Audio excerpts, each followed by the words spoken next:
The desert night stretched endlessly, the stars burning like the eyes of ancient spirits. Coyotes howled far in the distance, and the wind carried whispers through the dry grass.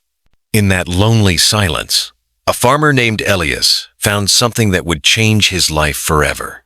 He was returning from the canyon after searching for his lost mule. His lantern flickered, casting nervous shadows on the jagged rocks. Suddenly, he froze. By the remains of a dying fire sat a woman. Her skin bore the copper glow of the earth. Her hair, black as raven feathers, and her dress, torn by the claws of the wilderness. She did not speak at first. Her eyes were sharp, yet hollow, as if she had wandered too far into the spirit world and barely returned. "Who are you?" Elias asked, his voice low. The woman raised her head slowly. Her lips trembled as she whispered in a heavy accent. "They call me Ioka, but my name has been taken." The words sent a chill through Elias's spine. Names carried power. To lose one's name was to lose one's place in the world. Before he could ask more, the wind roared suddenly, scattering the fire's ashes into the night. The horses tied nearby screamed and reared, though there was no predator in sight. The desert had turned restless. Ahioka clutched her torn shawl. "The spirits are watching," she said, trembling. "If you help me, you will face not only men of flesh, but shadows that do not die." Elias should have left her, but something in her eyes, pain, fire, and a secret bound him to her fate. At last, he nodded. "Then ride with me. But if you bring death upon me, the desert will bury us both." Her lips curved faintly, though her eyes stayed haunted. And as dawn came, Elias rode homeward with a stranger whose shadow would forever change his path. The cursed trail. By midday, the heat pressed down heavy on their shoulders. Elias stopped near a dry creek bed to water the horses, but Ahioka stayed mounted, her gaze fixed on the cliffs. "They are near," she whispered. Elias frowned. "Who?" Her voice dropped. "The ones who hunt me. Not men, only shadows. My people once called them Hatali, singers of death. They follow those who carry forbidden blood." Elias's skin prickled. He had heard tavern tales of curses and vanished tribes, but Ahioka's trembling made him believe. Suddenly, the horses snorted and stamped. A cold wind swept through the creek, though the sky was clear.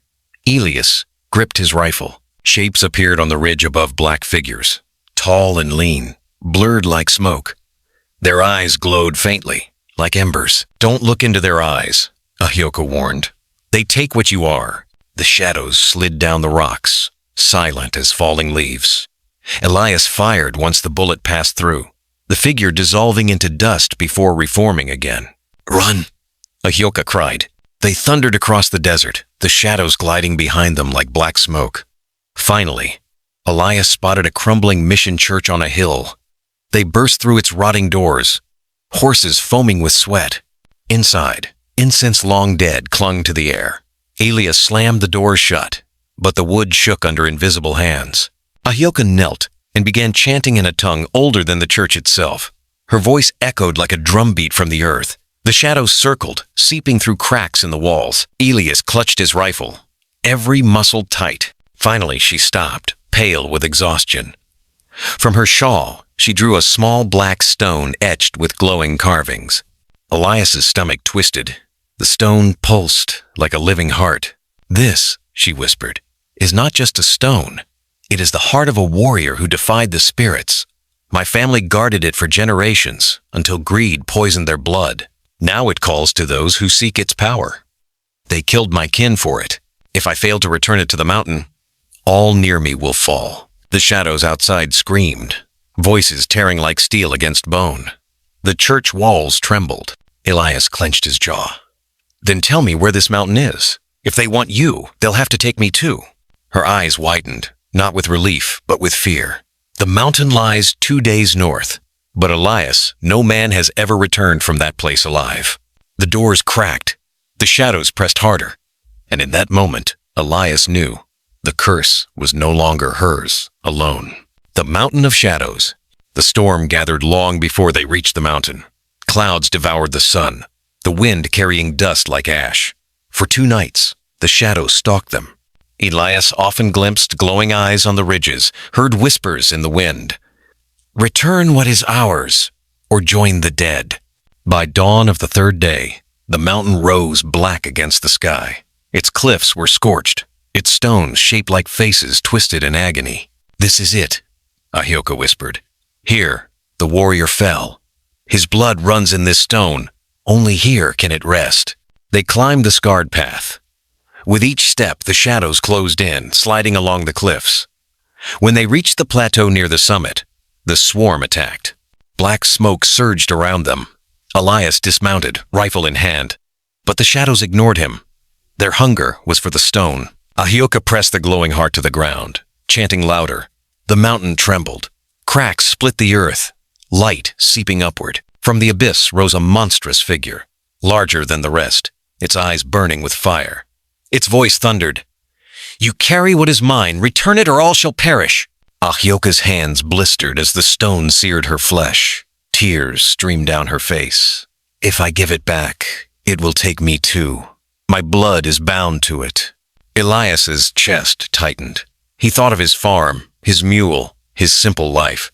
But looking at her haunted yet burning with defiance, he knew he couldn't let her face it alone. He stepped forward. "Then bind me to it too." Before she could stop him, he seized the stone. Fire ripped through his veins. The shadows screamed as the stone blazed like a sun, tearing their forms apart.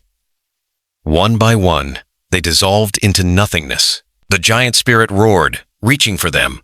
But the mountain split, swallowing it into the abyss. The stone's light consumed Elias and Ahioka. For a moment, there was nothing but blinding white. When Elias awoke, the plateau was silent. The storm had vanished. The shadows were gone.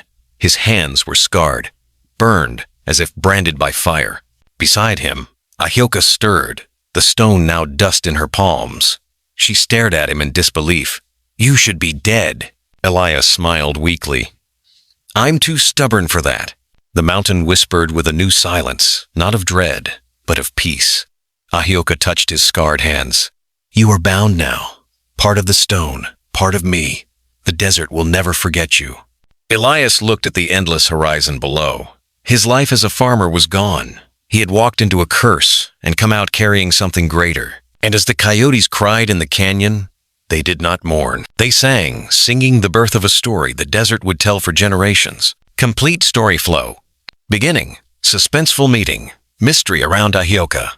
Middle, revelation of the cursed stone, shadows hunting them. Climax, mountain of shadows, Elias's sacrifice, destruction of the curse. Bittersweet, but powerful. Leaving room for legend